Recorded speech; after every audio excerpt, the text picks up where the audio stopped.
你好，我係 Christina，我哋依家一齊嚟睇下2026年1月12日至2026年1月16日嘅美國股市市場分析同預測。美股而家處於高位運行階段，三大指數持續挑戰歷史新高，但累積升幅已經唔細，令到短期出現反覆整固同回吐嘅情況。近期走勢比較波動，市場每次創新高之後，通常都會見到1%到2%嘅調整。不過，從技術面嚟睇，三角形突破已經出現，資金似乎唔願意大幅離場，高位仍然有機會出現有力突破。納指仲未觸及保力加通道頂線，反映短期仲有溫和上升空間。整體嚟講，大市經過消化之後，預計可以延續上升格局，特別係新一年開局受1月效應帶動，投資者重新部署，市場參與度擴闊，多個板塊輪流受到資金追捧，有利指數進一步向上。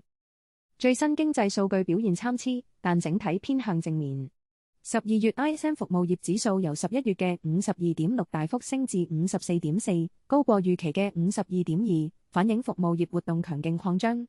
ADP 私人職位由上月減少轉為增加 4.1 萬個，雖然略低於預期，但仍然屬於正面轉變。週五公佈嘅非農就業報告只係增加5萬個，略低於市場預期，但失業率回落至 4.4%， 再加上國防股領漲，進一步強化市場對經濟軟着陸嘅信心。市場預期聯儲局喺1月底嘅議息會議會維持利率不變，有助減輕加息壓力，為股市提供支持。呢啲數據有助舒緩市場對經濟放緩嘅憂慮，支撐美股喺高位徘徊，同時尋求進一步上行。市場投資氣氛依然旺盛，不同概念持續被熱炒，包括存儲概念、太空、無人機同軍工板塊表現突出 ，AI 相關領域再次帶動升勢。股市闊度充足，資金流入多個板塊，推動指數上升，而唔係只靠少數大型股份。委內瑞拉相關嘅軍事行動，強化美國軍事強國形象，亦間接利好國防股。雖然國際局勢同特朗普政府政策可能影響個別指數發展，但整體三大指數仍然呈現各自走強嘅格局。投資者對新一年保持樂觀，預期完成整固消化之後，美股喺技術上將繼續尋找更高升浪，短線仍然睇好。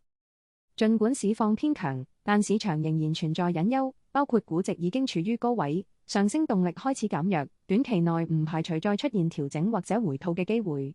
市場高度關注美國最高法院就特朗普關稅措施作出嘅裁決結果，事件加深不確定性，下週波動可能會加大，投資者傾向等結果出爐之後再作部署。如果裁決推翻關稅並要求退還，將會構成重大衝擊。不過，即使喺高位整固，走勢轉弱嘅跡象仍然有限，市場對高波動相對抗拒，但整體氣氛仍然偏向樂觀。綜合嚟睇，美股短線傾向喺高位震盪之後再續升，暫時唔需要過分悲觀，重點仍然係留意關稅裁決同之後公佈嘅經濟數據。